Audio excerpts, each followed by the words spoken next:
Today, I'm going to go over my 7 passive income streams that make me over $13,000 in profit per month. I'll be rating each one based on how hard it is to get started, how quickly you can make $100 per month, and how much effort it takes to maintain. By the end of this video, you'll walk away with some fresh passive income ideas to explore. And as a bonus, I'll be revealing my top earning passive income stream, which is currently making me a ton of money. So stick around till the end. Let's get started. First on the list is YouTube. As a YouTuber, I generate a substantial portion of my passive income through Google AdSense, YouTube's advertising program. Every time you watch an ad on one of my videos, YouTube pays me a cut of the ad revenue. At this point, I'm making thousands of dollars per month from these views effortlessly. Now, let's break it down. I'm rating Google AdSense 3 out of 5 in terms of ease of starting. Creating a YouTube channel is ridiculously simple. You just set up an account and start posting videos. But here's the catch. To actually earn from AdSense, you need to qualify for YouTube's partner program. And that's where it gets tricky. You need 1,000 subscribers and 4,000 watch hours over the past 12 months or 10 million views on shorts in the last 90 days. Achieving either of those milestones isn't an easy feat, especially for beginners.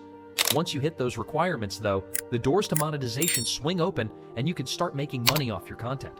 When it comes to making $100 per month, I'm rating AdSense 4 out of 5. While it's very possible, it still requires consistent growth and views to hit that mark regularly. Getting monetized is just the first step. From there, you'll need to consistently rack up a significant number of views. How many, you ask? Let's break it down. Using an average RPM, revenue per milla, of $2, which means you get paid $2 for every 1,000 views, you'll need around 50,000 views per month just to hit $100. That's a big number.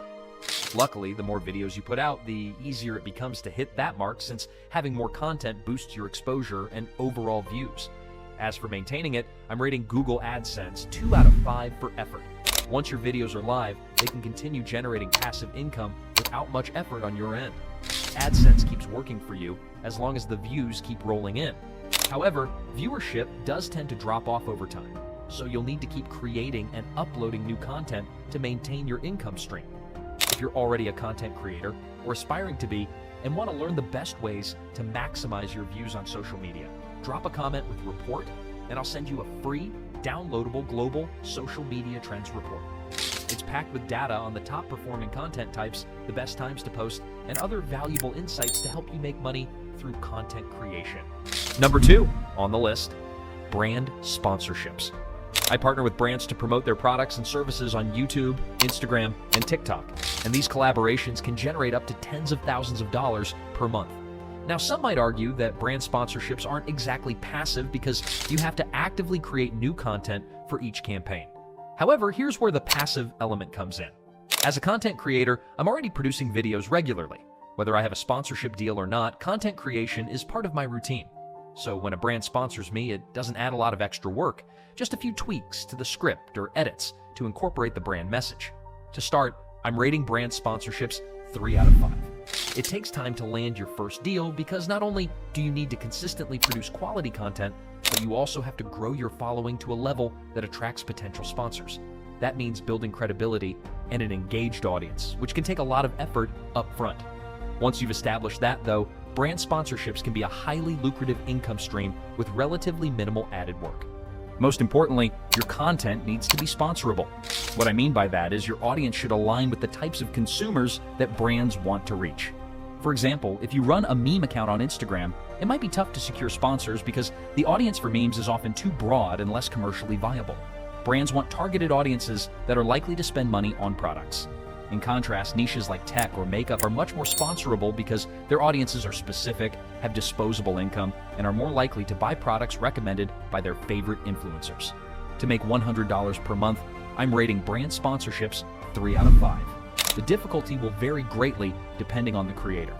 Factors like your niche, audience size, views, engagement rate, follower count, conversion rate, and even your reputation all play a role in determining how much you can make.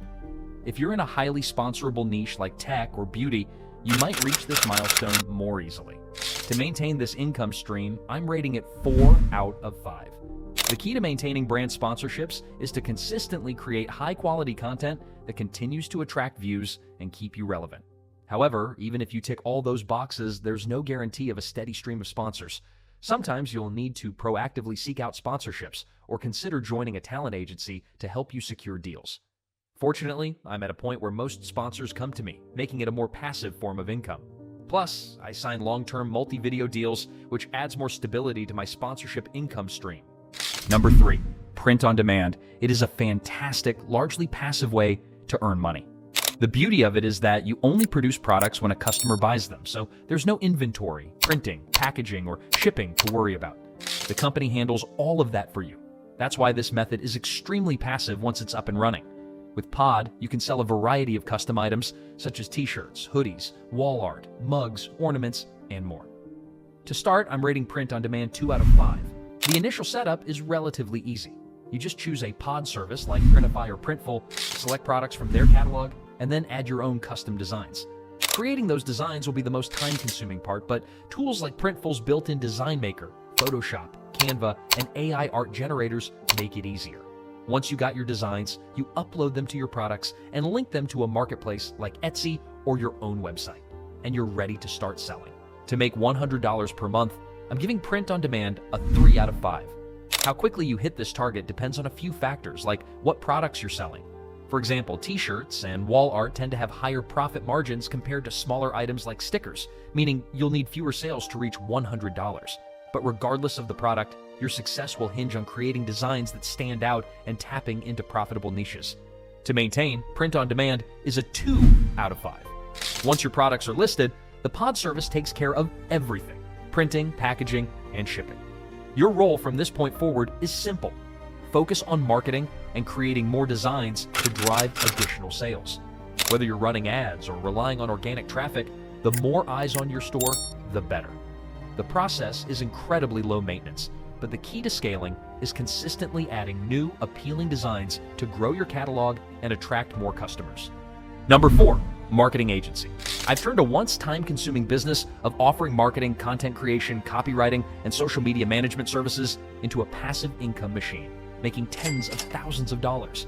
Initially, I put in countless hours doing all the work myself, but I've implemented 2 key strategies to make it fully passive: outsourcing and AI automation.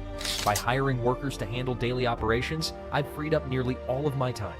And by leveraging ChatGPT for copywriting, we now automate content creation for social media ads, landing pages, and emails.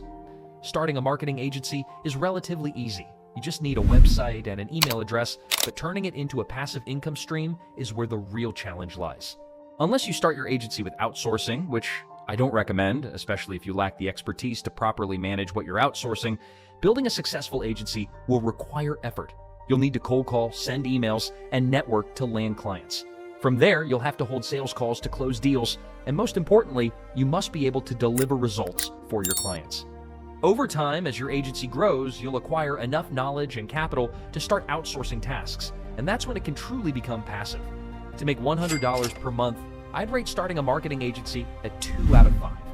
Depending on your services and pricing, it usually takes just 1 or 2 clients to hit that mark. The key is ensuring that your revenue covers your outsourcing costs. For maintenance, I'd rate it 3 out of 5. While outsourcing can handle the day-to-day operations, you'll still need to manage your team and review their work periodically. Plus, if you're looking to scale, you'll have to continue attracting new clients while keeping your current ones satisfied.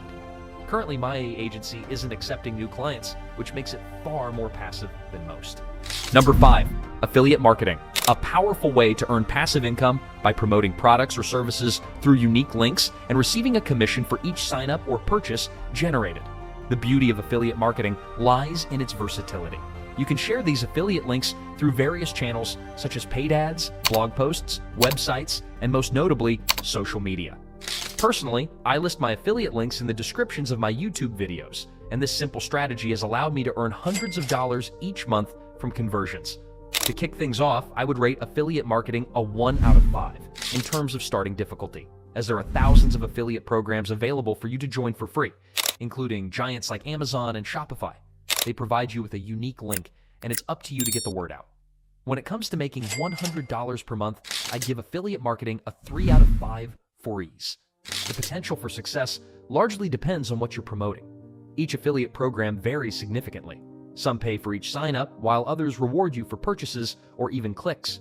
The commission can range from a few dollars to hundreds, and these variables will significantly influence your journey to that $100 mark.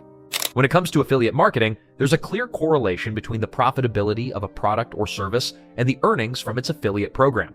For instance, products in the business and finance sectors often come with higher commission rates. So if you're looking to reach that $100 milestone quickly, it's wise to focus your efforts on these lucrative offerings. However, I'd rate affiliate marketing a 3 out of 5 for maintenance.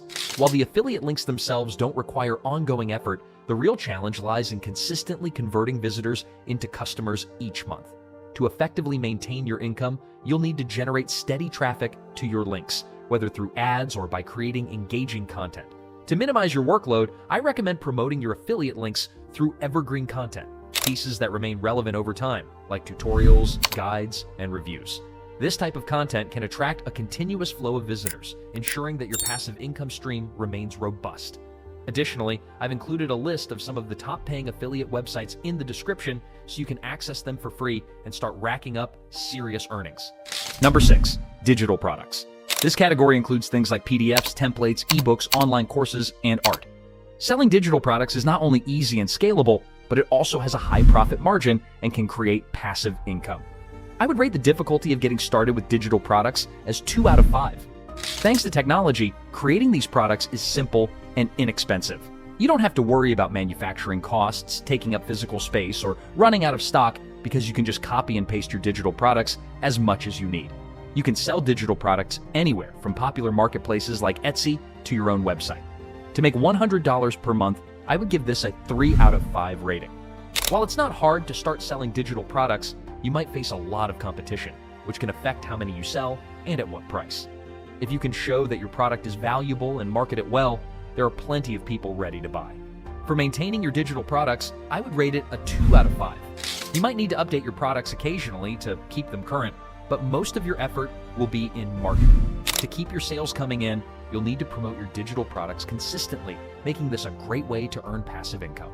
Number 7, ETFs, exchange-traded funds, a powerful tool for passive income. An ETF is essentially a basket of stocks or bonds, like the popular ETF that tracks the S&P 500, which includes the 500 largest companies in the US historically. The S&P 500 delivers an average return of 10% per year, offering higher returns than typical savings accounts. However, keep in mind this is just an average, not guaranteed every year, and your gains remain on paper until you sell. So, does this count as passive income? If we define income as money you can actually use, not just theoretical gains, it depends.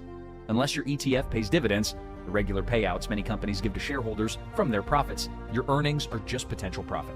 But with dividends, you've got real spendable cash flow, making ETFs a solid source of passive income. So if you want true passive income from ETFs, dividends are key. Let's talk about ETFs. To start, I'd give ETFs a 1 out of 5 for difficulty. Investing in one is incredibly simple. All you need is a trading account, some funds, and you're good to go. But what about making $100 a month? I'd rate that challenge a 3 out of 5. ETFs, like HSAs, follow the classic rule. You need money to make money. The average dividend yield of the S&P 500 is around 3%, meaning you'd need roughly $40,000 invested to generate $100 in passive income each month. But keep in mind, we're only considering dividend returns here, not capital gains, where most ETF profits typically come from. And with interest rates peaking at the time of recording, the high returns HSAs offer now likely won't last forever. For maintenance, ETFs score a perfect 1 out of 5. You invest, set it, and forget it. It doesn't get more passive than that. Since you're here until the end, I'm excited to share a bonus passive income stream that has brought me significant returns: real estate. I bought my first property last year, and it's been a game changer. There are 2 main ways to profit from real estate. First is appreciation. Property values generally rise over time. So if you make a smart investment, you can walk away with a hefty profit when you sell. But just like with ETFs, until you sell, those gains are only on paper, so it's not really income in the traditional sense. The second, and truly passive way to make money in real estate is through rental income. Renting out your property generates real, consistent income. To start, I'd rate real estate 4 out of 5 in difficulty, because as you know, it takes a large amount of capital to buy a rental property, especially in high-demand areas. I live in Cambridge, where the world's top students flock to study, and they all need places to live. By offering affordable rentals to this constant stream of students, I've found a great way to turn real estate into a long-term passive income source. If you got the funds for a down payment, you're ready to take the plunge into real estate. The next steps are to find a property, analyze both it and the surrounding neighborhood, crunch the numbers to ensure it's a solid investment, secure a mortgage, and make the purchase. Depending on the condition of the property, you might need to make some repairs, but after that, you can start renting it out. To earn $100 per month, I'm going to rate real estate 3 out of 5. Ideally, you should be able to profit that much after covering mortgage payments and expenses. If you can't, you probably bought the wrong property or didn't put enough down initially. In high-cost cities like Cambridge, properties with positive cash flow are rare unless you make a sizable down payment. For my property, I plan to live in it for a while to build equity, so when I rent it out later, I'll have enough invested to generate real positive cash flow. For maintenance, I'll rate real estate 3 out of 5. If you have a good tenant who pays rent on time, your work is minimal, just the occasional repair and a few phone calls. However, a bad tenant can turn it into a nightmare. Do your due diligence when screening tenants.